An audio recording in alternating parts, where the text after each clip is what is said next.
দেখো আমাদের কি আছে, যে সুচেতনা, এখানে হচ্ছে বেসিক প্রথমে জানতে হবে, সেটা তো আসি।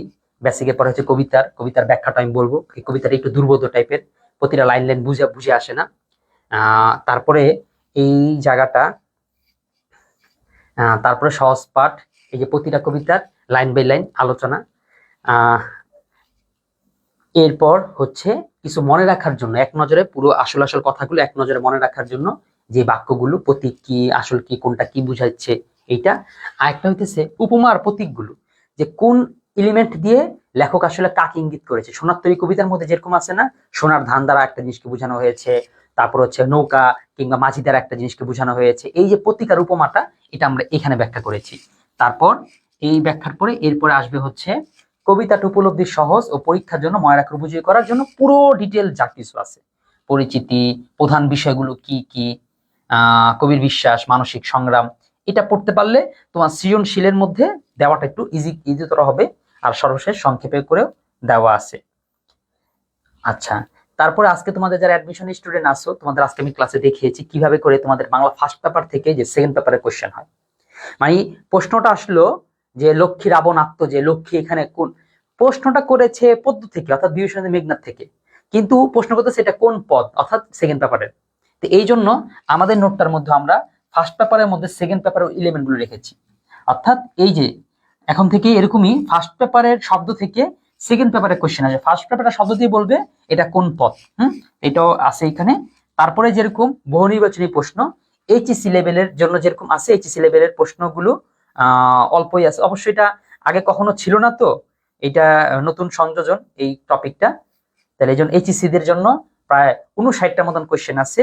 তারপর আছে অ্যাডমিশনদের জন্য। তাহলে যদি আমি ক্লাসটা নিচ্ছি, ক্লাসের একটা পর্যায়ে যদি অ্যাডমিশনে কিছু স্টুডেন্ট থাকো, তাহলে আমি এই টপিকটা পড়াই দিব। আর যদি না থাকো তাহলে এই টপিকটা পড়াবো না।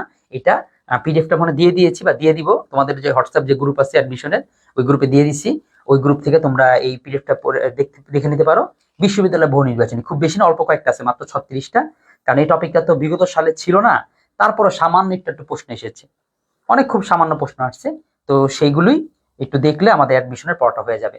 তাহলে আমরা আজকে কি আলোচনা করব সেটা বুঝতে পেরেছি, এবং এটা শেষ হয়ে যাওয়ার পরে আমি যাদেরকে পিডিএফ দিয়েছি, পিডিএফ আমি সবাইকে দিই নাই, যারা মোটামুটি নিয়মিত ক্লাস করো তাদেরকে দিয়েছি। আরো যাদের যদি এরকম থাকো স্যার নিয়মিত ক্লাস করি কিন্তু তাও আমরা চিনেন না, এবং যদি হয় তাহলে নক দিও, আমি তাদেরকেও দিয়ে দিব। তোমরা শুধুমাত্র তোমরাই এখান থেকে অনুধাবনমূলক প্রশ্ন নাম্বারিং দেখে বলবা যে স্যার ওই অনুধাবন প্রশ্নটা কিছুই বুঝতেছি না, আবার একটু বুঝাই দেন। তাহলে আমি শুধু তোমাদের নাম্বার অনুযায়ী গত ক্লাস যেরকম হয়েছে এভাবে আলোচনা করব। তাহলে আমি যদি সামারি করি, সেটা হচ্ছে আজকে আমরা বেসিক করব এই টপিকটা। যারা ইন্টারের স্টুডেন্ট রয়েছে, এইচএসসি স্টুডেন্ট রয়েছে, তাদের জন্য তো মাস্ট এই ক্লাসটা, কোনো বিকল্প নেই। অ্যাডমিশনে যারা রয়েছে তাদের জন্য হচ্ছে ঐচ্ছিক। অর্থাৎ তোমার যদি মনে হয় যে এই টপিকটা তো আমি জানি না, ফুল আমাদের তো শর্ট সিলেবাস পড়লে হবে না, ফুল সিলেবাসও জানতে হবে, তাহলে তারাও ক্লাসটা করতে পারো। এবং একেবারে সরাসরি তোমাদের কাজে লাগবে ওই বিশ্ববিদ্যালয়ের যে বহু নির্বাচনী প্রশ্নগুলো সেই জায়গায়। তাহলে সেই জায়গায় যখন আসবে সেই সময় আমি এই লিঙ্কটা আবারও শেয়ার দিব। অর্থাৎ তুমি পুরোটা ক্লাসই করতে পারো, অথবা সেই অংশে সে ক্লাসটা করতে পারো, দুইটা একটা বিষয়। তো আমরা শুরু করতেছি সুচেতনা। তানভীর মাহমুদ, এরপর হচ্ছে সাজারা, হাসান আল মাহমুদ, অনেকে যুক্ত হয়েছে। সবাইকে অসংখ্য ধন্যবাদ। আমরা ক্লাস শুরু করতেছি। দেখো এটা হচ্ছে জীবনানন্দ দাশের লেখা একটা কবিতা। তোমরা জীবনানন্দ দাশের এই পর্যন্ত যত কবিতা পড়েছো, ঠিক আছে, আচ্ছা সমস্যা না, তুমি তোমার কাজ করো। তোমরা এই পর্যন্ত জীবনানন্দ দাশের যত কবিতা পড়েছো, সব কবিতায় দেখছো একটু প্রকৃতি প্রকৃতি টাইপের। হ্যাঁ, এই আমার বাংলা, আমার বাংলার আকাশ, বাংলার কাওয়া, বাংলার চিল, বাংলার শকুন, এই টাইপের কবিতাগুলো বেশি পড়েছো। সেটা ক্লাস 8-এ, আবার আসিব ফিরে ক্লাস হচ্ছে 9-10-এ। ইন্টারে এসে যে প্রশ্নটা পড়তেছে এটা একটু ভিন্ন টাইপের, একটা ওই বাংলার প্রকৃতির রূপ না, তিনি উপস্থাপন করতেছে একটা সুন্দর চিন্তা যাতে মানুষের মধ্যে বিকশিত হয়, মানুষ যাতে মানুষের মতন করে চিন্তা করতে পারে, সভ্যতাকে টিকে রাখতে পারে, এমন একটা কবিতা লিখেছে। তো জীবনানন্দ দাশের হচ্ছে আধুনিক বাংলা কাব্যের অন্যতম শ্রেষ্ঠ কবি, নাম জীবনানন্দ দাশ, উপাধি হচ্ছে নির্জনতম কবি। কেন নির্জনতম কবি বলে? কবি একটু নিরিবিলি টিবিলি ছিল, দেখছো না কি অসহায়, একটু নীরব ছিল। এরপরে জন্ম হচ্ছে 1899 সাল। 1899 সালে কিন্তু আরেকজন লেখকের জন্ম আছে, এটা আমি দেখবো এইটা কে কে পারতেছো। 1899 সালের কোন লেখকের জন্ম, আমি সেই ক্লাসের মধ্যে কিন্তু এটা বলেছিলাম, ঠিক আছে। আজকে যেমন বলতেছি সেই ক্লাসেও কিন্তু এই কথাটা বলেছিলাম যে 1899-তে কার জন্ম। হাসান আল মাহমুদ, ওয়ালাইকুম আসসালাম। তারপরে হ্যাঁ, আচ্ছা, হাই স্যার, ওকে। কবির সিং না কবির খান, হ্যাঁ বলতে পারো, কেউ কমেন্ট করো নাই। আচ্ছা, এটা হচ্ছে কাজী নজরুল ইসলামের। কাজী নজরুল ইসলামের জন্ম কিন্তু কি 1899-তে। আচ্ছা, কোন জীবনানন্দ দাশের পিতার নাম কোনো এটা প্রয়োজন পড়ে না, তবে জীবনানন্দ দাশের মায়ের নাম কিন্তু তোমাকে জানতে হবে। হ্যাঁ, কেন তার মায়ের নাম জানতে হবে? কারণ তার মাও ছিল কবি। আচ্ছা, একটা জিনিস তোমাদের বুঝাই দিই, একটা জিনিস তোমার মাথায় ঢুকাই দিই, সেটা হচ্ছে একটা লেখকের শিক্ষা জীবন, কর্মজীবন, সংসার জীবন, পত্রিকা কোনটা ইম্পর্টেন্ট কেমনে বুঝবো? আসলে তার কারো বাবা, কারো মা, কারো কর্ম কোনটা ইম্পর্টেন্ট না, ইম্পর্টেন্ট হচ্ছে সাহিত্যের সাথে যে সম্পর্কটা। অর্থাৎ তার শিক্ষাটা যদি সাহিত্যের সাথে সম্পর্কিত হয় তাহলে তার শিক্ষা জীবনটা গুরুত্বপূর্ণ। যেমন মাইকেল মধুসূদন এর শিক্ষা জীবনে গুরুত্বপূর্ণ, কারণ সেখান থেকে সে এই বিদেশ পালনের ভূমিকা পেয়েছে। তো এইভাবেই বললাম যে তাহলেও তারও মার নামটা গুরুত্বপূর্ণ। তার মার নাম হচ্ছে কুসুম কুমারী দাস। তিনি খুব বিখ্যাত কবি ছিলেন। আমাদের দেশে হবে সেই ছেলে কবে কথায় না বড় হয়ে কাজে বড় হবে, তো আলহামদুলিল্লাহ তার ছেলে কাজেই বড় হয়েছে। কর্মজীবন যদি বলি, তার কর্মজীবন খুবই বৈচিত্র্যময় ছিল। সে শিক্ষক ছিল এবং খুবই অসহায় শিক্ষক ছিল, বউয়ের টাকায় চলতো, নিজে আসলে খুব বেশি কি বলা যায়, মানে দুইজন মিলে ইনকাম করেও তার সংসারে সচ্ছলতা আনতে পারেননি। তারপর হচ্ছে পুরস্কার, তিনি তেমন কোনো পুরস্কার পান নাই, কারণ তিনি যখন বেঁচে ছিলেন তখন তিনি জানতেন না তিনি কত বড় কবি। তিনি মারা যাওয়ার প্রায় 25-30 বছর পর মানুষ জানতে পারছে যে তিনি আসলে কত বড় কবি ছিলেন। অর্থাৎ তার সময়কালে তার কবিতাগুলো চর্চা হতো না, মানুষের বুঝবুদ্ধিটাও হইতো না। এটা অনেক পরবর্তী দিকে তিনি ভাইরাল হয়েছেন। ওকে। মৃত্যু, দেখো জীবনানন্দ দাশ, এটা আবার তার মৃত্যুটা গুরুত্বপূর্ণ, কারণ পৃথিবীতে একটা লোক ট্রাম দুর্ঘটনায় মারা গেছে, একটা লোক, আর সেটা জীবনানন্দ দাশ। কানে হেডফোন দিয়ে গান শুনতে শুনতে খেয়ালই নাই যে উপর দিয়া ট্রাম চলে যেতেছে। ট্রাম হচ্ছে ট্রেন, এক ধরনের ট্রেনের মতনই, কিন্তু ওটা খুব স্লো চলে, মাল নিয়ে চলে, কিন্তু খুব আস্তে চলে। বেচারা কি খেয়ালই করে নাকি কবি সারাদিন চিন্তাই করে, তো স্টেশনের মধ্যে হাঁটতেছিল, এরপরে হচ্ছে ট্রাম দুর্ঘটনায় মারা যায়। সাহিত্যকর্ম, তার সাহিত্যকর্মগুলো আসলে অনেক গুরুত্বপূর্ণ। এই লাইনটা অংশ পড়ে নিও, যাদেরকে পিডিএফ দিয়েছি। কাব্যগ্রন্থগুলো দেখো, ঝরাপাল, এই অংশটুকু পড়লে তুমি তার লেখার ইয়াটা বুঝতে পারবা, ধরনটা বুঝতে পারবা, এবং এই ধরন থেকেও প্রশ্ন আসে, এই জন্যই বললাম। কাব্যগ্রন্থ, ঝরাপালক, ধূসর পাণ্ডুলিপি, বনলতা সেন, মহাপৃথিবী, বেলা অলবেলা কালবেলা, রূপসী বাংলা। তার এই যে বইয়ের নাম রূপসী বাংলা, এই নাম থেকে কিন্তু শেরাটন হোটেলের নাম চেঞ্জ করে রূপসী বাংলা রাখা হয়েছে। তারপরে উপন্যাস লিখছে মাত্র 2টা, মাল্যবান আর সুতীর্থ। প্রবন্ধের বই লেখছে একটা, কবিতার কথা, অর্থাৎ কবিতা কেমনে লিখতে হয় সেই বিষয় নিয়ে তিনি একটা প্রবন্ধ বইও লিখেছেন। তাহলে এখানে প্রত্যেকটাই নামই গুরুত্বপূর্ণ, খুব বেশি লেখেন নাই তো, যে কটা লিখছেন সবগুলি গুরুত্বপূর্ণ। এবং নামগুলো দেখো একটু কাব্যিক কাব্যিক, ঝরাপালক, ধূসর পাণ্ডুলিপি। পাণ্ডুলিপি চিনো? পাণ্ডুলিপি হচ্ছে কোন বইয়ের প্রাথমিক অবস্থা।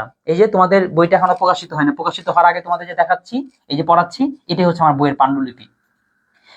এরপর যদি আমরা উৎস দিতে চাই, উৎসটা হচ্ছে এইটা বনলতা সেন কাব্যগ্রন্থ থেকে নেওয়া হয়েছে। কোন কোন বই থেকে? তার তো কবিতার অনেকগুলো দেখলা, ধূসর পাণ্ডুলিপি, তারপর হচ্ছে এই কি ঝরাপালক, তাই না? এর মধ্যে বনলতা সেন যে বইটা আছে সেই বইয়ের এইটা। বনলতা সেন এইটা নিজেও কিন্তু একটা কবিতা, যে আমাকে 2 দণ্ড শান্তি দিয়েছিল নাটোরে বনলতা সেন।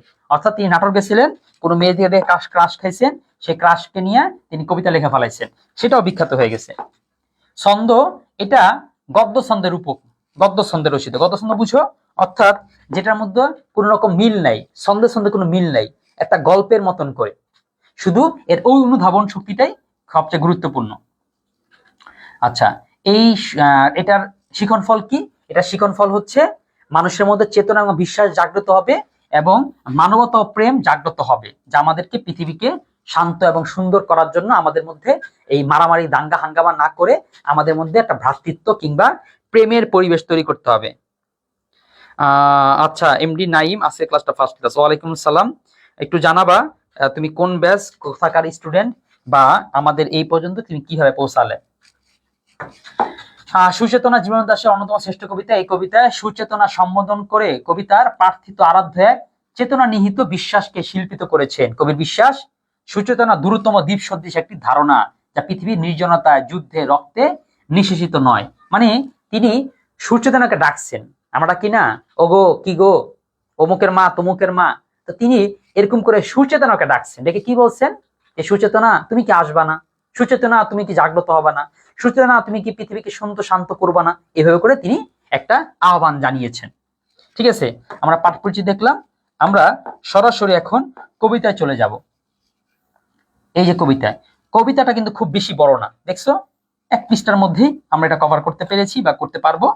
কবিতাটা বড় না, কিন্তু সমস্যা হচ্ছে লাইনগুলো একটু দুর্বিদ্ধ আর দুর্বোধ্য, মানে তোমাকে বারবার বুঝাইতে হবে এটা দ্বারা কি বোঝানো হইলো, এটা দ্বারা কি বুঝিয়েছে, এইটাই হচ্ছে এটার সবচেয়ে বড় সমস্যা। তারপর আমরা দেখি, আমি পুরো লাইন টু লাইন আলোচনা করব, যদিও তোমাদের এমসিকিউ আলোচনা করার কথা ছিল, কিন্তু ওয়াচ এই যে 27 বেস না, আচ্ছা ঠিক আছে।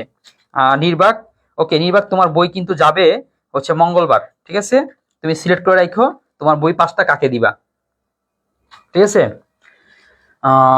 ও আজকেও কিন্তু সেই 5টা বইয়ের খেলা আছে, আজকে কে জিতবা একটু সিলেক্ট করে রাখো, বন্ধু বান্ধব জানায় রাখো। হ্যাঁ, শুরু করতেছি, দেখো কবিতা। সুচেতনা, তুমি এক দূরতব দ্বীপ বিকেলের নক্ষত্রের কাছে, যেখানে দারুচিনি বনানীর ফাঁকে নির্জনতা আছে।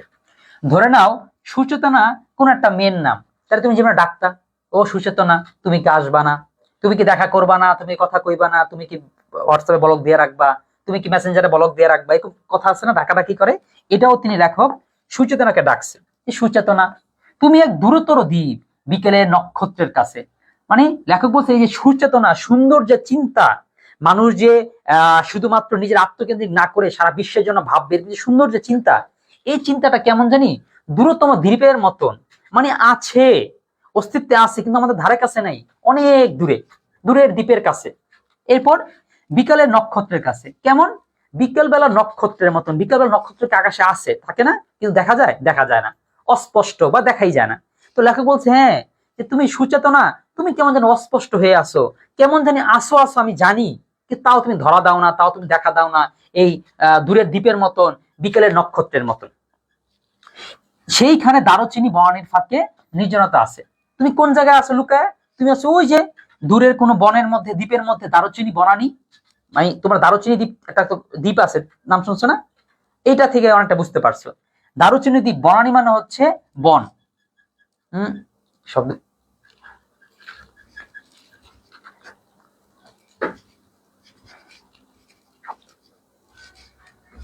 আচ্ছা, সেইখানে দারুচিনি বনের ফাঁকে,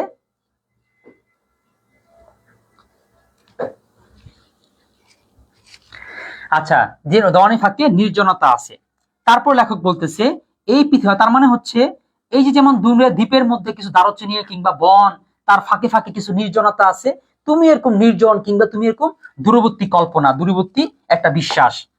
তারপর লেখক বলতেছে এই পৃথিবীর রণরক্ত সফলতা সত্য, তবে শেষ সত্য নয়। হ্যাঁ, আমরা পৃথিবীতে দেখেছি অনেক রক্ত ঝরার পরে, অনেক হচ্ছে যুদ্ধ করার পরে কোন কোন অঞ্চল কি করেছে, জয়লাভ করেছে, শত্রুপক্ষ কিংবা এই জালেম কিংবা হচ্ছে যারা এরকম অন্যায় করেছে তারা কি করেছে, সফল হয়েছে, কিন্তু এটা শেষ সত্য না, এটাই শেষ সত্য না যে তাদের এই সফলতা। তাই বলছি পৃথিবীর রণরক্ত সফলতা সত্য, তবেও শেষ সত্য না।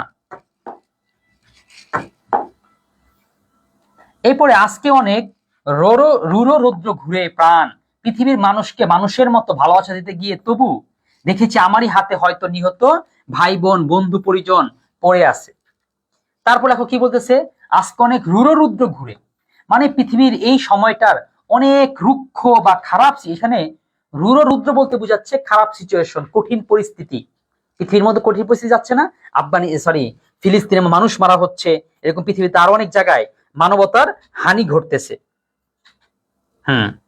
তাহলে এটাই বলতেছে আজকে অনেক রৌদ্র ঘুরে প্রাণ, পৃথিবী মানুষকে মানুষের মতো ভালোবাসা দিতে গিয়ে তবু দেখেছি আমারই হাতে হয়তো নিহত ভাই বোন পরিজন পড়ে আছে। আচ্ছা, আমরা পৃথিবীকে শান্তি প্রতিষ্ঠা করার জন্য যুদ্ধে যাই, যুদ্ধে যাওয়ার পরে কি দেখা যায়, কিংবা অপশক্তিকে মুক্ত করার জন্য দেখা যায় তো আমার নিজের আত্মীয় স্বজনেরই ক্ষতি হয়। আমরা কি এই জিনিসটা কোন দেখেছি না আগে পরে, এই কোথায় দেখবা, এই একজন অনেক ভদ্রলোক, সে কি করতেছে, তার যে সমাজের মধ্যে যে খারাপ, মানে ধরো একজন অফিসার, সে মাদক মুক্ত করার জন্য একটা আন্দোলন করতেছে, এখন এরকম যত রকম গাঞ্জটি মাদক আছে, ধরতে গিয়ে দেখলো কি তার ছেলেই সেখানে। তার মানে দেখো সে অপকর্ম মুক্ত করতে গিয়ে কি দেখতেছে, নিজের আপনজনই কি হারাতে হচ্ছে না। এরকম একটা উদাহরণ লেখা দিয়েছে যে মানুষকে মানুষের মতো ভালোবাসতে গিয়ে, অর্থাৎ মানুষকে ভালোবাসতে গিয়ে কিংবা তার ভালোবাসা প্রতিষ্ঠা করতে গিয়ে দেখলাম হতে পারে আমার হাতেই নিহত হয়ে গেছে কি আমার আপনজন, আমার ভাই বন্ধু পরিজন। কিন্তু এত কষ্টের পরে, এই যে সংগ্রাম করার পরে, নিহত হওয়ার পরেও কিন্তু সুচেতনা তোমাকে আসতে হবে। সুচেতনা তুমি আসো, তুমি এত দূরে থেকো না। সুচেতনা বলতে কি? শুভ বুদ্ধি, ভালো চিন্তা, উন্নত চিন্তা, পৃথিবীকে সুস্থ করার চিন্তা, এটা হচ্ছে শুভ চিন্তা। পৃথিবীর গভীরতর অসুখ এখন বলছে, পৃথিবীর এখন খুব খারাপ সময়, অনেক খারাপ সময় যাচ্ছে, তবু মানুষ তবু ঋণী পৃথিবীর কাছে। এখন এই খারাপ সময় দেখে আমরা পৃথিবী বাদ দিয়ে দিব না, তারপর আমরা পৃথিবীর কাছে ঋণী। কারণ এই পৃথিবীতে অনেক খারাপ রক্ত রণযুদ্ধ হয়েছে, আবার শান্তি প্রতিষ্ঠা করার জন্য ব্যক্তিত্ব এসেছে, অনেক মহামানব, অনেক মহামনীষী, অনেক রবি রাসূল আমাদেরকে অনেক শান্তির বার্তাও দিয়েছে। তার মানে দেখো, পৃথিবীর যেমন এখন অনেক অসুখ খারাপ সময়, তারপর আমরা এই পৃথিবীর কাছে ঋণী, কারণ এই পৃথিবী আমাকে ভালো রেখেছে। ঠিক আছে, এই দুইটা উদাহরণ দিয়েছে।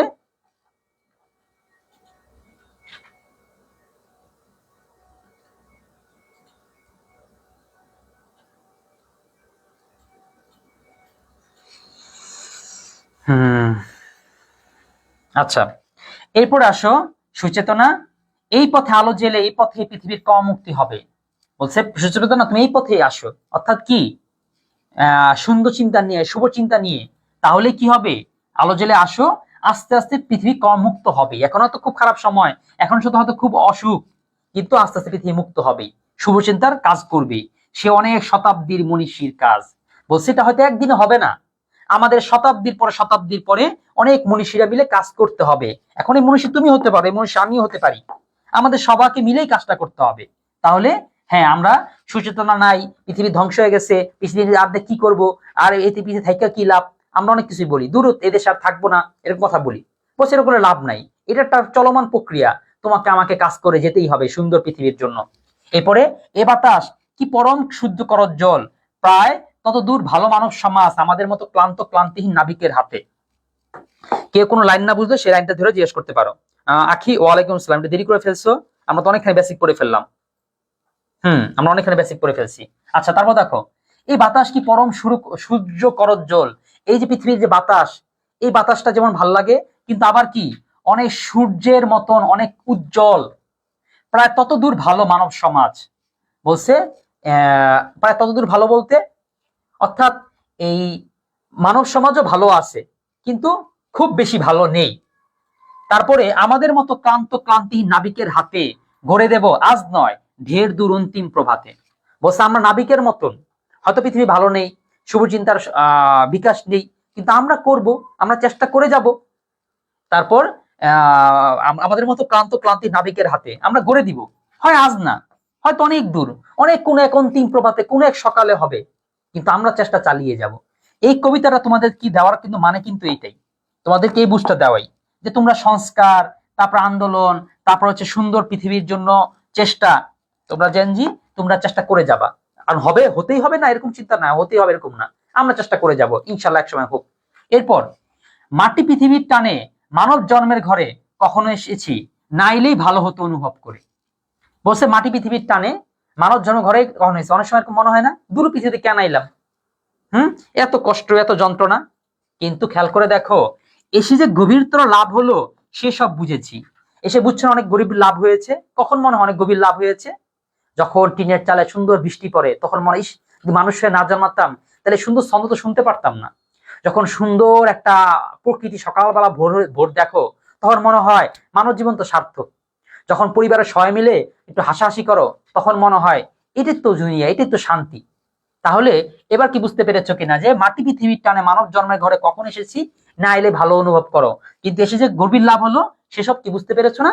এখন বুঝতে পেরেছি। বললাম শিশির শরীর ছুঁয়ে সমুজ্জ্বল ভরে দেখেছি যা হলো হবে, মানুষের যা হবার নয়, শাশ্বত রাত্রির বুকে সকলই অনন্ত সূর্যোদয়।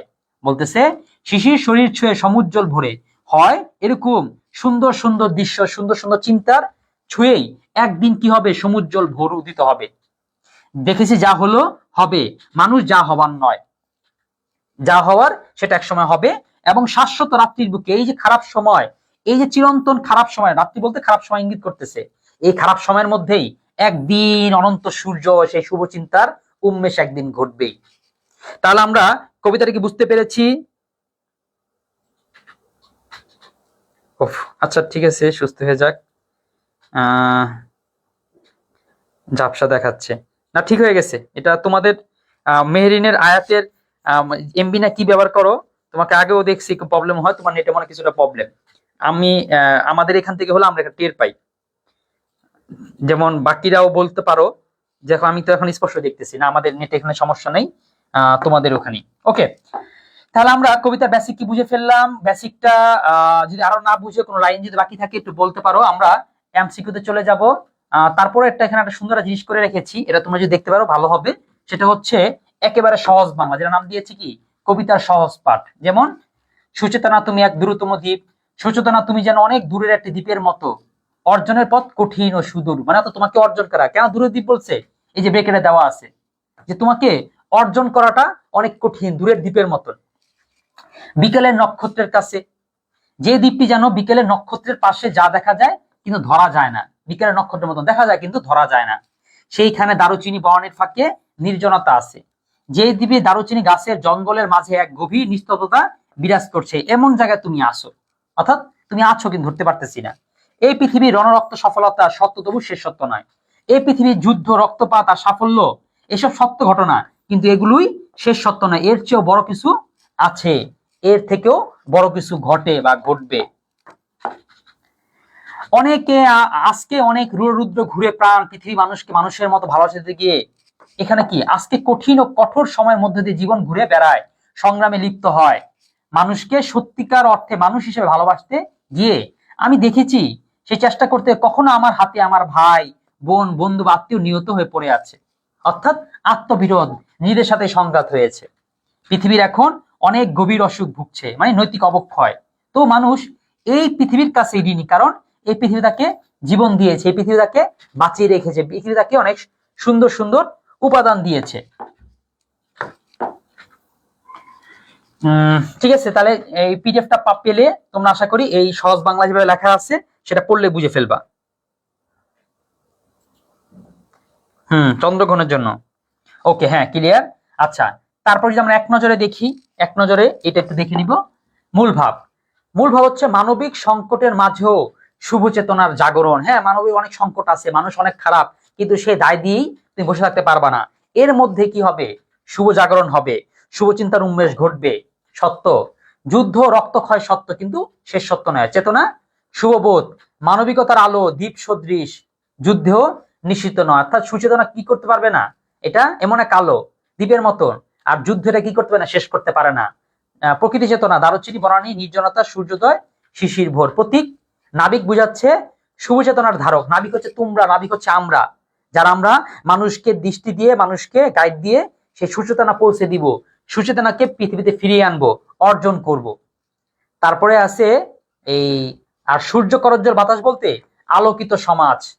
ঠিক আছে, এরপর আসে কবির বিশ্বাস, একদিন শাশ্বত রাত্রির বুকে চির অনন্ত সূর্যোদয় আসবে, সেই শুভ চেতনার জাগ্রত হবে। ফলাফল, মানব সমাজে অগ্রযাত্রা এবং পৃথিবীর কি ক্রমমুক্তি হবে।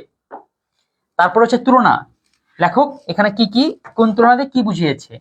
সুচেতনা সমান সমান বলেছে দূরতম দ্বীপ, এর মানে কি, অর্থাৎ সবারত্ব বিরাজমান নয়, বিচ্ছিন্ন শুভচেতনা। শুভচেতনা সব জায়গায় নেই, একটু আছে, আবার যে একদম নাই এমনও না, এটার অস্তিত্ব আছে। দ্বিতীয় হচ্ছে নক্ষত্রের কাছে বলতে অনধিগম্য, অর্থাৎ এখানে আমরা পৌঁছতে পারতেছি না, কল্পনার বিষয়।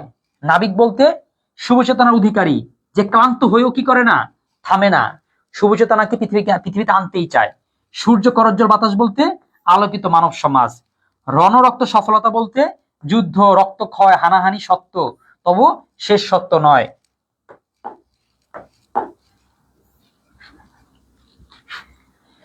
হ্যাঁ ঠিক আছে, এই অংশটুকু আর পড়লাম না, এই অংশগুলোর মধ্যে খুব সুন্দর গুরুত্বপূর্ণ জিনিস আলোচনা করার ছিল। পিডিএফটা কাকে কাকে দিছি, কাকে দিনে সেটা বলো, তাদেরকে দিয়ে দেওয়া হবে, কিন্তু আমাকে দেখতে হবে তুমি ক্লাস করতেছো কিনা।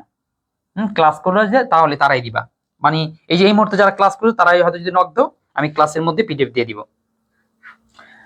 তারপরে আসো বহু নির্বাচনী, চলো আমরা বহু নির্বাচনী করা শুরু করি। কি মনে করো, পারবা না? বহু নির্বাচনী প্র্যাকটিস করা শুরু করি।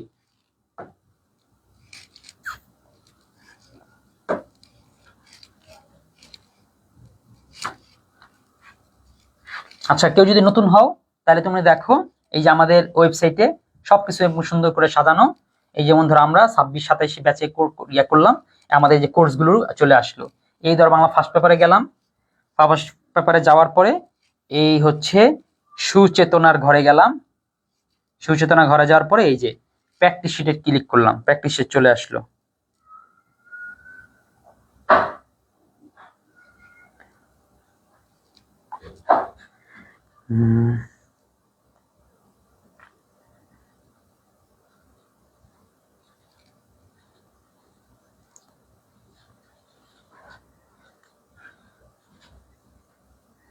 হ্যাঁ সাদিয়া তানহা, দেখো তোমাকে পিডিএফ দেওয়া হয়েছে, আসতেছে না?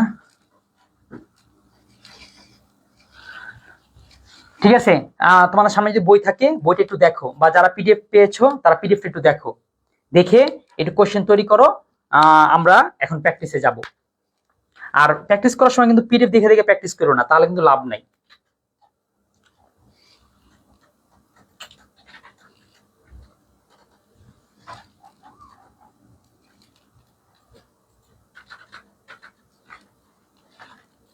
আচ্ছা, এটা ওপেন হইতে হইতে তোমাদের কোনো কোশ্চেন থাকলে করতে পারো, তোমাদের কোশ্চেন গুলো নেই।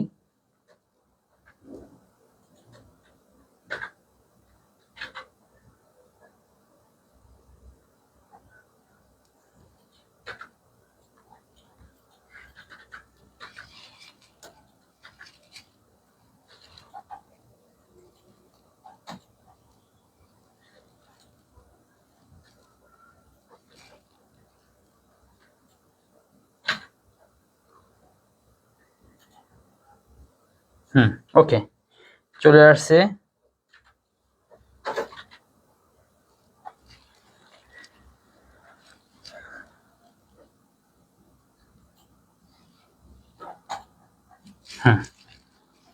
সুচেতনা, জীবনানন্দ দাশ, প্রথমে যা জানতে হবে। আচ্ছা, এগুলো তো আমরা সব করেছি, দেখেছি, শিখেছি। এরপর থেকে আমরা আমাদের সামনের দিকে আগাই।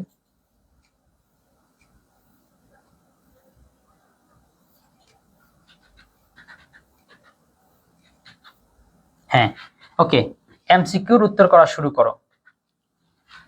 আমরা আজকে চেষ্টা করব সম্পূর্ণ এমসিকিউটাই শেষ করতে। জীবনানন্দ দাশ কত খ্রিস্টাব্দে জন্মগ্রহণ করেন? দ্রুত উত্তর করো।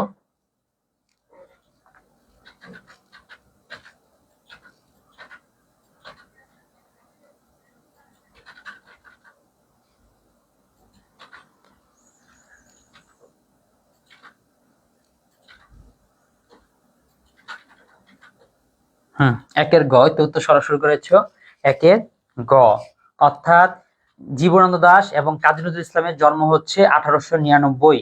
এ মানে এক বছরের জন্য তারা 19 শতক পায় নাই। এরপর জীবনানন্দ দাশ কার কাছে কবিতা লেখার অনুপ্রেরণা লাভ করেন? দুয়ের উত্তর। নেকলেস গল্পটা কবে পড়াবো? আমাদের ধারাবাহিক, তোমরা আমাদের সিলেবাসটা দেখো, তোমাদের ইয়াতেও দেখো, আমি কিন্তু সিলেবাসটা দিয়ে দিয়েছি কবে পড়াবো। অর্থাৎ এই যে একটা গদ্য একটা পদ্য, একটা গদ্য একটা পদ্য, এরকম করে যাচ্ছে। এরকম যেতে যেতে নেকলেসটা একেবারে 12তম গদ্য, সুতরাং 12তম সপ্তাহে যাবে। আজকে আমাদের 5ম সপ্তাহ চলতেছে, তার মানে পরে তো অনেক সময় আছে, মানে অনেক পরে পড়ানো হবে, অর্থাৎ আরো 7 সপ্তাহ পরে, কারণ 7-5-12 তো। হ্যাঁ, 7ম সপ্তাহে আমরা নেকলেস পড়বো। অর্থাৎ আমি ধারাবাহিক আগাচ্ছি, আগে পড়ে না। ইফাজ খান মায়ের কাছে, উত্তরটা এভাবে না লিখে তুমি হচ্ছে একের খ দুইয়ের খ এভাবে করো, তাহলে ভালো হয়। বা এভাবে যদি লিখতে পারো, তোমার যদি সময় থাকে তাহলে লেখো, ওটা কোনো প্রবলেম না। তাহলে দুইয়ের দিয়েছো মায়ের কাছে, হ্যাঁ তিনি মায়ের কাছে কবিতা লেখে, তার মাকে কুসুম কুমারী দাস। জীবনানন্দ দাশ কোন পেশায় নিযুক্ত ছিলেন? 3-এর উত্তর দিয়েছো 4, অধ্যাপনা, হ্যাঁ তিনি শিক্ষকতা করতেন। আচ্ছা বলতো তিনি কোন বিষয় শিক্ষকতা করতেন, এটা কেউ বলতে পারবা? তার বিষয়, শিক্ষকতার বিষয়, এটা একটা ভালো প্রশ্ন। কারণ অনেকে ভাবি তিনি যদি বাংলা কাজ করতেন তিনি মানে বাংলার শিক্ষক ছিলেন। নো, তিনি ইংলিশ অধ্যাপক ছিলেন। কোন দিক দিয়ে জীবনানন্দ দাশের কবিতা তুলনা রহিত? অর্থাৎ কোন দিক থেকে জীবনানন্দ দাশের কবিতা তুলনা করা যায় না? গ্রাম বাংলা নিসর্গের ছবি অঙ্কনের দিক থেকে, দ্রোহ জাগরণী চেতনার দিক থেকে, সৌহার্দ্য সম্প্রীতি প্রকাশের দিক থেকে, যন্ত্রণা ক্লিষ্ট নাগরিক জীবন অঙ্কনের দিক থেকে কবিতা তুলনা রহিত।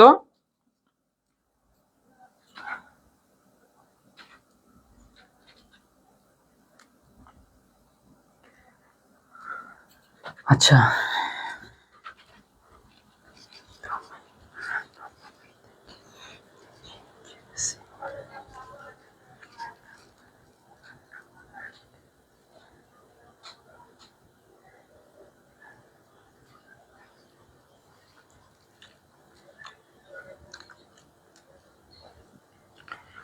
ওফ,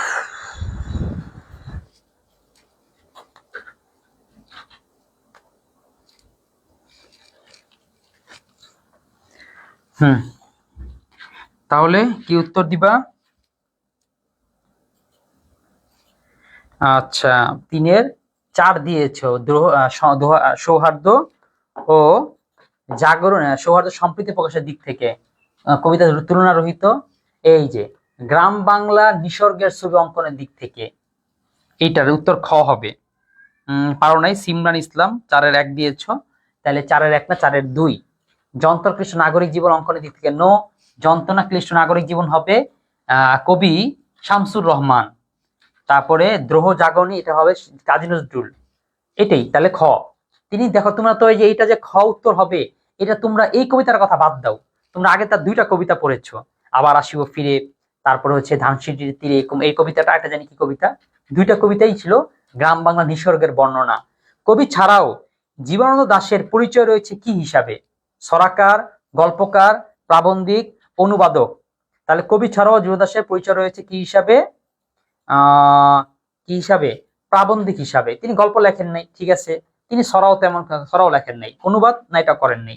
তিনি একটা মাত্র প্রবন্ধের বই লিখছে, একটা। দেখো, একটা প্রবন্ধের বই লেখা, নাম দিয়েছে প্রাবন্ধিক। সে বইটার নাম কি? সে বইটার নাম কেউ বলতে পারবা? আচ্ছা, বলতে পারলে তাড়াতাড়ি কমেন্ট করে বলো, আমিও বলে দিচ্ছি। সেটা হচ্ছে কবিতার কথা। এটা তার প্রবন্ধের বই, একটা মাত্র বই লিখেছে। কোনটি জীবনানন্দ দাশের কাব্যগ্রন্থ? জীবনানন্দ দাশের কাব্যগ্রন্থ হচ্ছে শঙ্খমালা, সীমান্ত ছাড়িয়ে। কোনটি জীবনানন্দ দাশের কাব্যগ্রন্থ? ধূসর পাণ্ডুলিপি, রৌদ্রকরটিতে, সীমান্ত ছাড়িয়ে, শঙ্খমালা। জীবনানন্দ দাশের কাব্যগ্রন্থ হচ্ছে ধূসর পাণ্ডুলিপি। রৌদ্রকরটিতে শামসুর রহমানের, সীমান্ত ছাড়িয়ে কার জানি না, শঙ্খমালাও এটাও দরকার নেই। 7, জীবনানন্দ দাশ কোথায় জন্মগ্রহণ করেন? এটা কেউ পারো? আচ্ছা, 7-এর উত্তর এখন পর্যন্ত কেউ করতে পারো নাই। আচ্ছা, 7-এর উত্তর অর্পিতা করেছো না? অর্পিতা 7 ফাঁকা রেখেছো। তিনি ছিলেন একজন খাঁটি বরিশাইল্লা, ঠিক আছে। তাহলে দেখো, মনে থাকবে। তার মধ্যে সুফিয়া কামাল, জীবনানন্দ দাশ, তার মানে খুব বিখ্যাত ব্যক্তিরা। আচ্ছা, বরিশালের আর কেউ আসো তাহলে, কিংবা বরিশালে তোমার কোনো বন্ধু থাকলে ওকে একটু মেনশন করো, তোমার বরিশালী বন্ধুকে। জীবনানন্দ দাশের মায়ের নাম কি? জীবনানন্দ দাশের মায়ের নাম হচ্ছে কুসুম কুমারী দাস। তারপর জীবনানন্দ দাশের মাতা কি ছিলেন? জীবনানন্দ দাশের মাতা ছিলেন বিখ্যাত কবি কুসুম কুমারী দাস, বিখ্যাত কবি। ব্রজমোহন স্কুল কোথায় অবস্থিত? ব্রজমোহন স্কুল অবস্থিত হচ্ছে বরিশালে। জীবনানন্দ দাশ কার কাছে কবিতা লেখার অনুপ্রেরণা লাভ করেন? কার কাছে অনুপ্রেরণা লাভ করেন? হচ্ছে মায়ের কাছে, এটা আমরা আগে দেখেছি। জীবনানন্দ দাশ কোন বিষয়ের অধ্যাপক ছিলেন? জীবনানন্দ দাশ অধ্যাপক ছিলেন হচ্ছে কোন বিষয়ের? জীবনানন্দ দাশ কোন বিষয়ের অধ্যাপক ছিলেন? তিনি ছিলেন এই এই বাংলা বিষয়ের অধ্যাপক। কোন বিষয়ের? সরি, কি বলি, এটা তো একটু আগে তোমাদের বললাম, ইংরেজি বিষয়ের অধ্যাপক। 12 পর্যন্ত গেছো না? 12 উত্তর করেছো? 12 করে ফেলেছো। 12-র খ উত্তর সঠিক হয়েছে। জীবনানন্দ দাশ তার কবিতায় কেমন জগৎ নির্মাণ করেন? সূক্ষ্ম গভীর অনুভবের জগৎ, বেদনা হতাশার জগৎ, জাঁকজমকপুর মানবিক জগৎ, উচ্চাসা উদ্যমের জগৎ। এই যে এটাই হবে, সূক্ষ্ম ও গভীর অনুভবের জগৎ। দেখছো না, তার কবিতাটার মধ্যে আসলে তো অনেক সূক্ষ্ম সূক্ষ্ম কথা, অনেক গভীর ভাবে এটা বুঝতে হয়। তারপরে নিসর্গের সঙ্গে কি যুক্ত হয়ে জীবনানন্দ দাশের হাতে অনন্য কবিতা শিল্প কবিতা শিল্প রচিত হয়েছে? নিসর্গের সঙ্গে কি যুক্ত হয়ে? নিসর্গ বুঝো? নিসর্গ মানে হচ্ছে নৈসর্গিক বিষয়, সুন্দর চমৎকার কোন স্থান। তাহলে নিসর্গের সঙ্গে কি যুক্ত হয়ে জীবনানন্দের হাতে অনন্য সাধারণ কবিতা শিল্প রচিত হয়েছে? প্রজ্ঞা ও বিবেক, সুশিক্ষা ও মনন, বিচক্ষণতা ও জ্ঞান, এরপর অনুভব ও বোধ। এটা কি হবে? শাওন হোসেন, ওয়ালাইকুম আসসালাম শাওন। শাওনের কি অবস্থা? নিসর্গের সঙ্গে কি যুক্ত হয়ে জীবনানন্দ দাশের হাতে অনন্য সাধারণ কবিতা শিল্প রচিত হয়েছে? আচ্ছা, অনুভব ও বোধ, এটাই মনে হবে, নাকি প্রজ্ঞা ও বিবেক? আমার মতে এটাই হবে, বিচক্ষণতা তো জ্ঞান। কি যুক্ত হয়ে জীবনের হাতে অনন্য সাধারণ কবিতা শিল্প হচ্ছে অনুভব ও বোধ। আচ্ছা, আমরা 14 উত্তরটা একটু দেখি। 14, হ্যাঁ আমি যেটা বললাম একই হবে। তারপরে আসো 15, জীবনানন্দ দাশের কবিতাকে চিত্র রূপময় বলে আখ্যা দিয়েছেন কে? এটা দিয়েছেন চিত্ররূপময় বলে সঞ্জয় এবং আব্দুল মান্নান হবে না, হয় রবীন্দ্রনাথ অথবা বুদ্ধদেব বসু। এখন রবীন্দ্রনাথ মনে হচ্ছে না, বুদ্ধদেব বসু তাকে বলছিল নির্জনতম কবি। চিত্রময় রূপ মনে হয় রবীন্দ্রনাথ ঠাকুর বলেছিল। এটা আমরা একটু দেখি কে বলেছিল। 15 হ্যাঁ রবীন্দ্রনাথ ঠাকুর। তা আমরা একটু মনে রাখো, রবীন্দ্রনাথ ঠাকুর তাকে কি বলেছে? রবীন্দ্রনাথ ঠাকুর তাকে বলেছে চিত্রময়, অর্থাৎ তিনি কবিতাটাকে এমন ভাবে তুলে ধরেন যেটা মনে চিত্র ভেসে উঠছে। কবি তার শব্দ দিয়ে, মানুষ শিল্পী যেমন রং তুলিতে ছবি আঁকে, কবিতার শব্দ দিয়ে ছবি আঁকে, এরকম চিত্রময়। আর বুদ্ধদেব বসু জীবন দাসকে বলেছিল নির্জনতার কবি, নির্জনতম কবি। ঠিক আছে, এই জন্যই একটু বললাম এই দুইটা নামই গুরুত্বপূর্ণ জীবনানন্দ দাশের ক্ষেত্রে।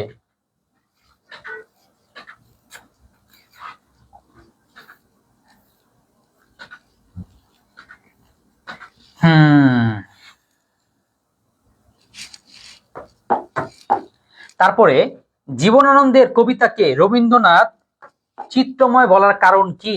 অসাধারণ চিত্রকল্প, অসাধারণ কাব্য শিল্প বৈশিষ্ট্য, অসাধারণ ভাষা, এতে তো অসাধারণ চিত্রকল্প, সহজ প্রশ্নই, 16 উত্তর। তারপরে নেট প্রবলেম হচ্ছে, কার নেট প্রবলেম হচ্ছে সবাই একটু জানাও তো, নেট প্রবলেম হচ্ছে কিনা? আমাদের এখান থেকে কোনো নেট প্রবলেম আমরা দেখতেছি না। এখন কার নেট প্রবলেম হচ্ছে সেটা জানাও। এরপরে 17, বুদ্ধদেব বসু জীবনানন্দ দাশকে কি বলে আখ্যা দিয়েছেন? শুদ্ধতম কবি, তিমির হরণের কবি, রূপসী বাংলার কবি, নিজতম। এবার চলে আসছে রূপসী বাংলার কবি বা নির্জনতম কবি। আমার মনে হয় এই যে এটাই নির্জনতম কবি।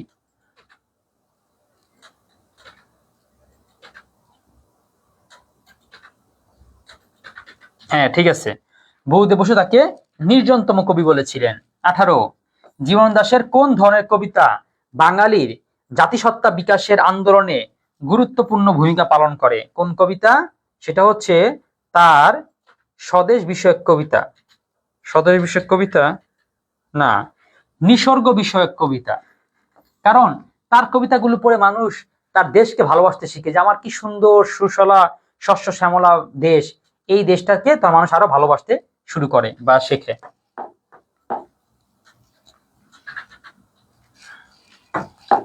এরপরে কোন কবি নিসর্গ বিষয়ক কবিতা 1971-এ মুক্তিযুদ্ধে বাংলাদেশের সংগ্রামী জনতাকে তীব্রভাবে অনুপ্রাণিত করেছিল?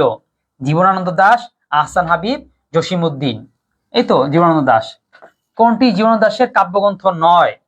দেখো কবিতা তার হচ্ছে প্রবন্ধ গ্রন্থ।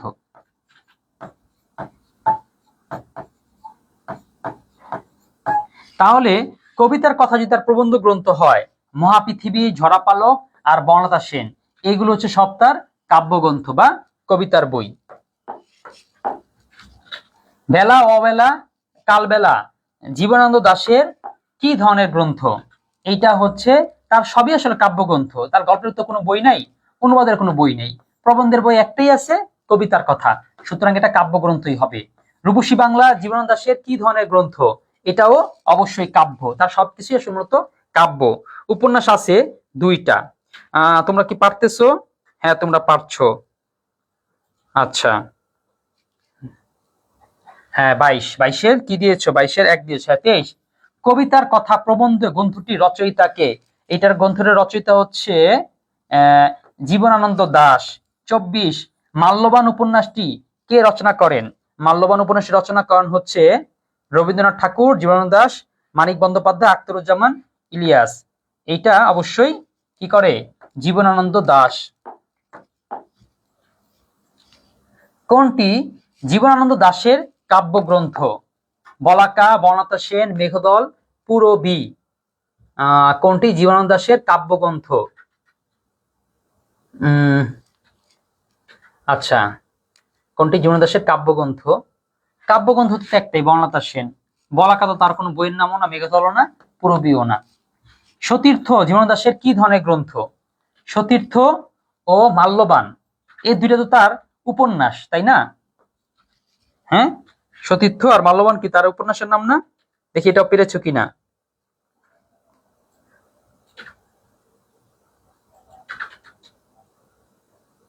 হুম, ও পরের প্রশ্ন তো আছে। জীবন দাসের লেখা উপন্যাস সংখ্যা কতটি? তার লেখা উপন্যাস হচ্ছে দুইটা, একটা হচ্ছে যে সতীর্থ আর একটা হচ্ছে মাল্যবান।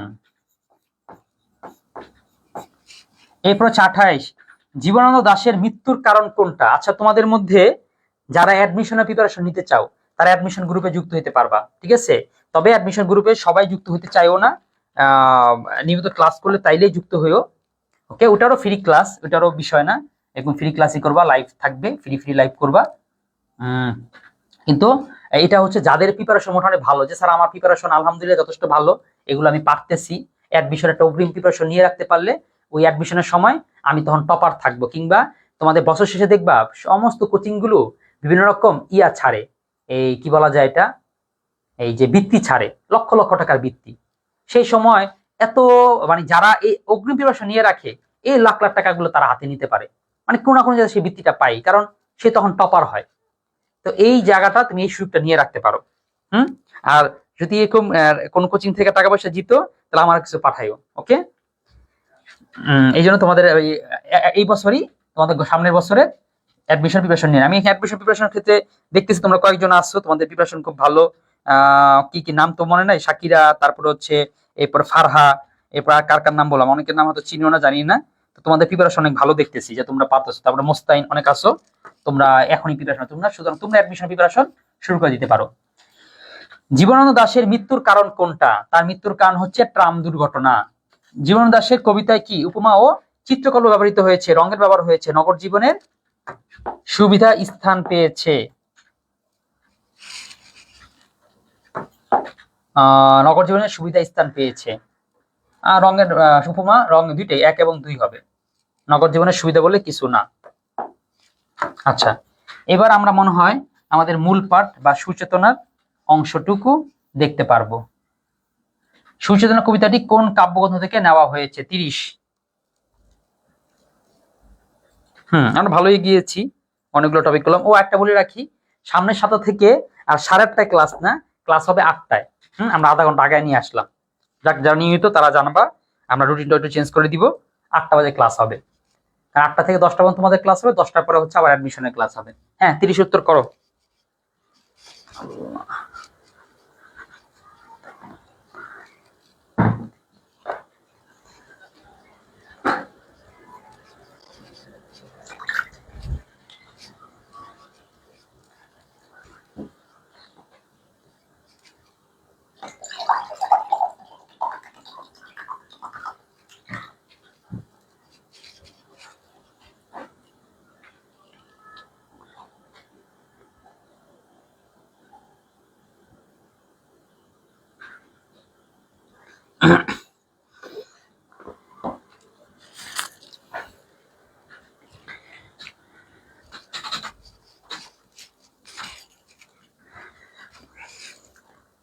তিরিশের 3, হ্যাঁ, বনলতা সেন।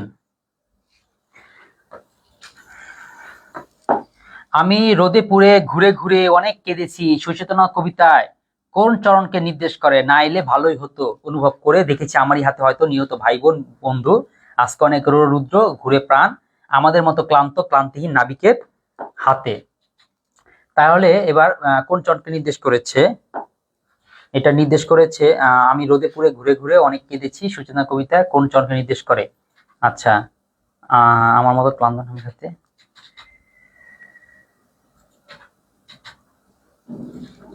আচ্ছা, আমার মনে এটা হবে, যেহেতু ঘোরাঘুরি আছে, তাইলে মনে হয় আজকে অনেক রুদ্র ঘুরে প্রাণ।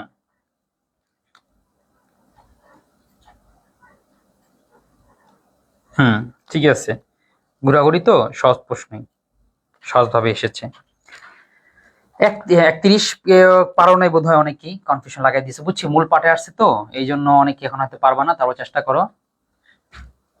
এরপর আসো, জীবনানন্দ দাশের মতে পৃথিবীর গভীর অসুখ বা বিপর্যয় থেকে মুক্তির পথ কোনটা? মুক্তির পথ হচ্ছে এই শুভ চেতনা। হ্যাঁ, শুভ চেতনা হলেই কি পৃথিবী আস্তে আস্তে মুক্ত হয়ে উঠবে। তারপরে আসো, শাশ্বত রাত্রির বুকে অনন্ত সূর্যোদয় পংক্তিটিতে কি প্রকাশ পেয়েছে? শাশ্বত রাত্রির বুকে অনন্ত সূর্যোদয় পংক্তিটিতে প্রকাশ পেয়েছে কবির আশাবাদী মনোভাব, কবির স্বপ্ন, কবির ভাবনা কল্পনা, মানবিক চেতনা। রাত্রির বুকে অনন্ত সূর্যোদয় পংক্তিটিতে প্রকাশ পেয়েছে কবির আশাবাদী মনোভাব। হ্যাঁ, ওকে। যে সে চিন্তা করেছে, আশা করে যে একদিন রাত্রির বুকে কি হবে, অনন্ত সূর্যোদয় উঠবে। 33। একটু দ্রুত দ্রুত করো। সুচেতনা শব্দটি কবি কি অর্থে ব্যবহার করেছেন? শুভ চেতনা। কারা ভালো মানব সমাজ গড়ে দিবে? মনীষীরা, শিল্পীরা, ক্লান্তিহীন নাবিকেরা। এই যে মনীষীরা বলছে, এই মনীষীরাই কি করবে, পৃথিবীতে আস্তে আস্তে সমাজ গড়ে দিবে, নাকি নাবিকরা? একটু কনফিউশন। আচ্ছা, একটু দেখে নেই এটা। সরি, উত্তর হবে ক্লান্তিহীন নাবিকেরা। আচ্ছা, আমরা সবাই একসাথে একটু ক্লিয়ার হই। আমরা কবিতাটার মধ্যে যাব, তারপরে গড়ে দিব। এটা কবিতার মধ্যে কি বলা আছে সেটা দেখে আমরা সিদ্ধান্ত নিব। তাইলে এরকম করে পড়লে এটা শুধু আমার পড়ার স্টাইল এরকম না, তোমরা যখন নিজেরাও পড়বে এইভাবে করেই পড়বা, যে কোন কনফিউশনটা একদম সরাসরি মূল প্যাসেজে গিয়ে ক্লিয়ার করে নিবা, তাইলে সমস্যা হবে না। আচ্ছা, ওকে। মনীষী সম্পর্কে বলা হয়েছে, এই পথে আলো জ্বেলে পৃথিবী কমুক্তি হবে। ও আচ্ছা, পৃথিবীর কমুক্তি হবে মনীষীদের হাত ধরে। আর এই আমাদের মতো ক্লান্তি নাবিকের হাতে কি হবে, গড়ে দিব। এই যে, তার মানে হ্যাঁ, গড়ে দেওয়ার কথাটা আছে হচ্ছে ক্লান্তহীন নাবিকের হাত ধরেই। তাইলে তো আমরা ভালোই বুঝলাম। ভালোই বুঝতে পারলাম। এ বাতাস কি পরম সূর্য করজ্জ্বল চরণটিতে কি প্রকাশ পেয়েছে? এটাতে প্রকাশ পেয়েছে রূঢ় বাস্তবতা। হ্যাঁ, রূঢ় বাস্তবতা। 36।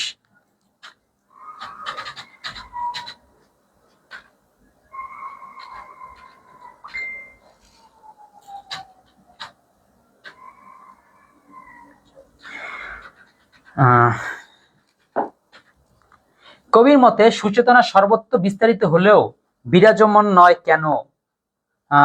সুচেতনা সর্বত্র বিস্তারিত হলেও বিরাজমান নয়, কারণ হচ্ছে শান্তি প্রতিষ্ঠিত হয়নি বলে, প্রেম সত্য কল্যাণ নেই বলে, সভ্যতার বিকাশ হয়নি বলে, মানুষের অর্থনৈতিক সমতা আসেনি বলে। সুচেতনা সর্বত্র বিস্তারিত হলেও বিরাজমান নয়, কারণ শান্তি প্রতিষ্ঠিত নয় বলে, প্রেম সত্য কল্যাণ নেই বলে, সভ্যতার বিকাশ হয়নি বলে, মানুষের অর্থনৈতিক সমতা আসেনি বলে। কি হতে পারে? তাইলে কবির মতে সুচেতনা সর্বত্র বিস্তারিত হলেও বিরাজমান না, কারণ হচ্ছে শান্তি প্রচিত হয় বলে। এটাই, প্রেম সত্য কল্যাণ নেই বলে। ও না, ঠিক আছে, এটা শান্তি প্রতিষ্ঠিত হয়নি বলে সর্বত্র বিরাজমান হয় না। এবার জীবনানন্দ দাশ সুচেতনাকে দূরতর দ্বীপ বলে কল্পনা করেছেন কেন? কেন তিনি বলছে এটা দূরের জিনিস? কারণ এটা কবির নাবিক সুলভ মানসিকতার কারণে সুচেতনার সকলের মাঝে বিরাজমান নয় বলে, সাধারণের অগম্য বলে।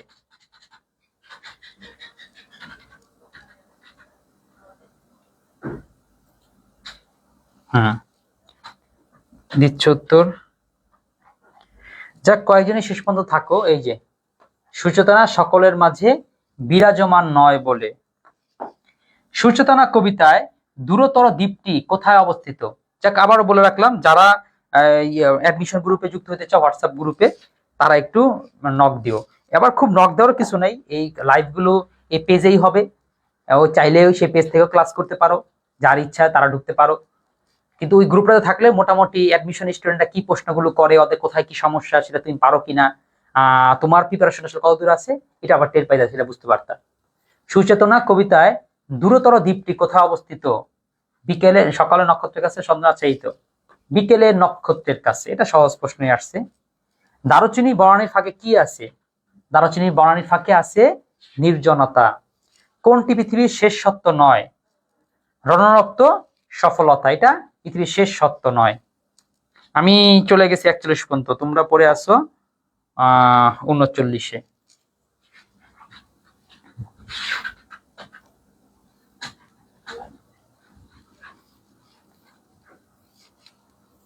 এই তো আর একটা লাইন আছে, এক লাইন বলতে আর একটা কলাম আছে, এই কলামটা হইলেই আমাদের শেষ হবে আজকের মতো। তার মানে আমরা একটু একটু করতে করতে কিন্তু সিলেবাসটা প্রায় শেষের দিকে শেষ করেই ফেলতেছি, তাই না? খুব তাড়াহুড়া করো না, তোমাদের জানি পরীক্ষা থাকে, টেস্ট থাকে, এটা হলে ভালো হয় সেটা হলে ভালো হয়, এরকম থাকো, কিন্তু আমরা কিন্তু ধারাবাহিকভাবে শেষ করতেছি। ধারাবাহিক শেষ করার পরে এরপরে একটা পর্যায়ে গিয়ে তোমাদের ডিমান্ড অনুযায়ী শেষ করব টেস্ট পরীক্ষার আগে। এই পৃথিবীর রণরক্ত সফলতাকে কবি শেষ সত্য বলে স্বীকার করেন না কেন? পৃথিবীর গভীরতর অসুখ বলে কবি আশাবাদী হতে পারছেন না বলে, পৃথিবীর কর্মমুক্তিতে আশাবাদী বলে, কবি সত্য দ্রষ্টা বলে। তাইলে বলছে পৃথিবীর রণরক্ত সফলতাকে কবি শেষ সত্য বলে স্বীকার করেন না কেন? কারণ হচ্ছে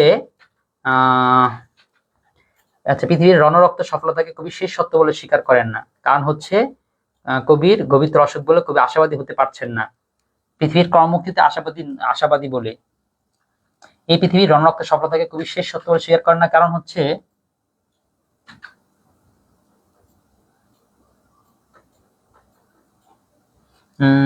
কবি আশাবাদী হতে পারছেন না। কবি সত্যদ্রষ্টা, এটা স্বপ্নদ্রষ্টা, সত্যদ্রষ্টা। ওকে, আমার মনে হয় 4 সত্যদ্রষ্টা হতে পারে।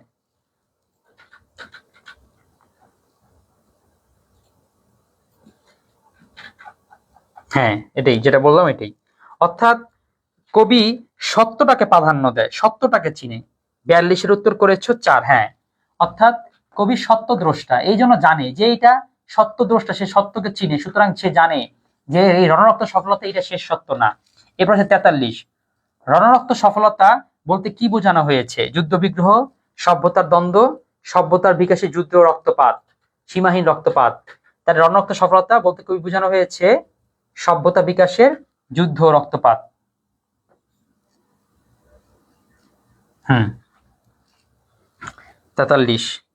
43-এরও 4 দিয়েছ না? 43-4, ঠিক আছে। 44, জীবনানন্দ দাশ দারুচিনি বরণের ফাঁকে নির্জনতার কথা বলেছেন কেন?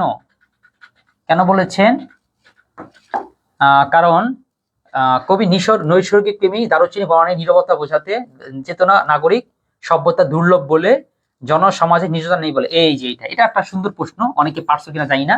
অর্থাৎ দেখো, আমাদের যে নাগরিক সভ্যতা, এই যে ইট দালান কোঠা, এই জায়গার মধ্যে তেমন সুচেতনা নেই। সুচেতনাটা আছে সেই দূর বরণের জঙ্গলের ফাঁক ফোকরে, নির্জনতায়, এই কোলাহলের মধ্যে নেই। এই জন্যই এই কথাটা উল্লেখ করেছে। সুতরাং উত্তরটা গ হবে। এই গটা একটু কঠিন, এইটা কারা কারা পেরেছো, পারলে ভালো। 44-এর গ দিয়েছো, তাহলে তো আলহামদুলিল্লাহ সাকিরা পারো। এই টপিকটাকে আগে পড়েছো কিনা, কমপ্লিট কিনা। কিন্তু আবারও বলতেছি, ভুলেও কিন্তু পিডিএফ দেখে দেখে তারপর উত্তর করো না, বা বই দেখে, গাইড দেখে, কিছু দেখে এই উত্তরগুলো করতে যাও না। এটা কিন্তু তোমার কোনো লাভ নেই। ভুল করো, না পারো, তাও নিজে নিজে প্র্যাকটিসটাই করো, এটাই তোমাকে লাভ দিবে। কবির মতে কোথায় নির্জনতা আছে? কোথায় নির্জনতা আছে? দারুচিনি বরণীর ফাঁকে। দারুচিনি বরণীর ফাঁকে কি আছে? নির্জনতা আছে। 46, প্রাণহীন বিবর্ণ নগরে আমি যেন নির্জন দূরতর দ্বীপ, চরণদ্বয় তোমার পাঠ্য বইয়ের কোন কবিতাকে নির্দেশ করে? এটা নির্দেশ করে হচ্ছে সুচেতনাকে। 47, সুচেতনা কবিতায় কোথায় ঘুরেছে? আজকে রূঢ় রুদ্র রূপে। আজকে রূঢ় রুদ্র রূপে।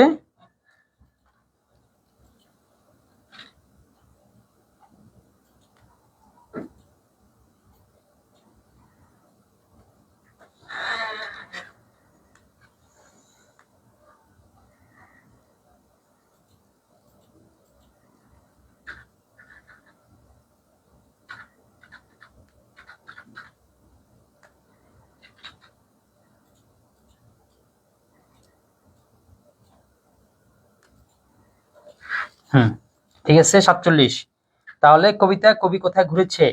রুদ্র রুরু রুদ্রে।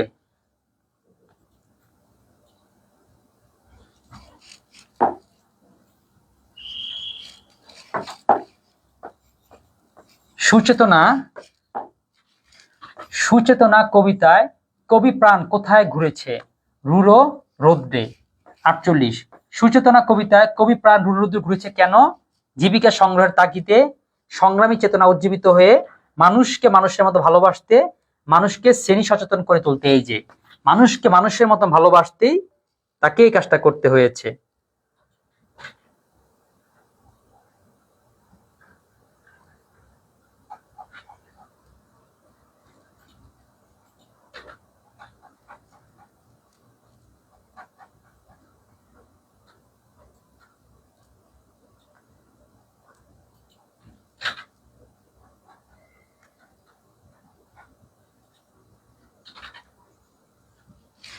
এরপর হচ্ছে 49, আমি রোদে পুড়ে ঘুরে ঘুরে অনেক কেঁদেছি কবিতায় কোন চরণে রুদ্ধ করে? এটা তো একবার গেলই, এটা হচ্ছে আজকে অনেক রুর রুদ্র রূপে। মানুষ তবু ঋণী পৃথিবীর কাছে, চরণে ফুটে উঠেছে। হ্যাঁ, পৃথিবী থেকে দ্রুত অশান্তি চলে যাবে, মানুষের আশার আবার শান্তি প্রতিষ্ঠা করতে পারবে। ঋণী পৃথিবীর কাছে ফুটে উঠেছে, পৃথিবী থেকে মানুষের প্রাপ্তি কম নয়। হ্যাঁ, পৃথিবী থেকে দ্রুত অশান্তি চলে যাবে, পৃথিবী মানুষ আবার শান্তি প্রতিষ্ঠা করতে পারবে। এই যে 1 এবং 3, 1 ও 3, 50 কেউ পারছো? 50 পর্যন্ত কেউ যাইতেই পারো নাই। 50 1 আর 3 কেন 2 হবে না? পৃথিবী থেকে দ্রুতই অশান্তি চলে যাবে, এটা মূল কথা না? আচ্ছা, এটা হতে পারে মানুষ তো ঋণী পৃথিবীর কাছে। আচ্ছা, ঋণী হইতে গেলে এই দুইটা আসলে বিষয়। তারপরে যখন এটা চলে আসে, পৃথিবীতে মানুষ আবার শান্তি প্রতিষ্ঠা করতে পারবে, এটা চলে আসলে এটাও চলে আসে। আর শান্তি প্রতিষ্ঠা করতে পারা আর অশান্তি প্রায় দূর হয়ে যাওয়া প্রায় একই জিনিস। আচ্ছা, এই জন্য আমরা এটা একটু দেখবো।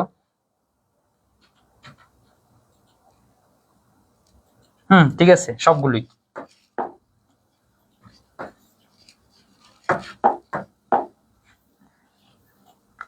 তারপরে আসতেছে সর্বশেষ প্রশ্ন, সেটা হচ্ছে না এলেই ভালো হতো অনুভব করে কবির এমন অনুভবের কারণ কি? না এলে কেন ভালো হতো? পৃথিবীর চারদিকে সংকট, পৃথিবী ব্যাপ্ত অন্ধকার, অশুভ শক্তির তৎপরতা।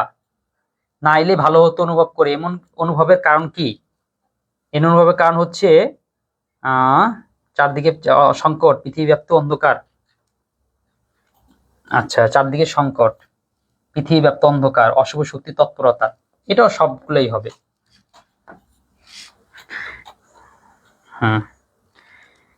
ঠিক আছে। আচ্ছা, ওকে, তাহলে আমি তোমাদের ক্লাসের স্টুডেন্ট সংখ্যা যা দাঁড়াচ্ছে তা দিয়ে আর সামনে বেশি আগাবো না। আজকে ক্লাসটা এই পর্যন্ত রাখবো।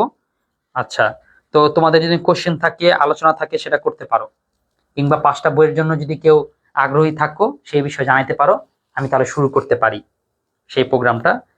তবে তারপরেও তো দেখো, মাত্র 8 জন আসছো, যদি অন্তত 20 জন থাকতা তাহলে হয়তো সেই প্রোগ্রামটা নেওয়া যেত। কিন্তু কেউ আগ্রহ আছো কিনা সেটা জানাও। কিংবা পিডিএফ দিয়েছি, অনুধাবন থেকে যদি কোনো কোশ্চেন থাকে কোশ্চেন করতে পারো, আমি সেই নাম্বারটা ধরে সেই অনুধাবনটা বুঝাই দিব। অর্থাৎ আরো 10-15 মিনিটের মতন আসি, তোমাদের প্রবলেমগুলো জানাও, সলভ করার জন্য আসি, প্রবলেমগুলো বলো।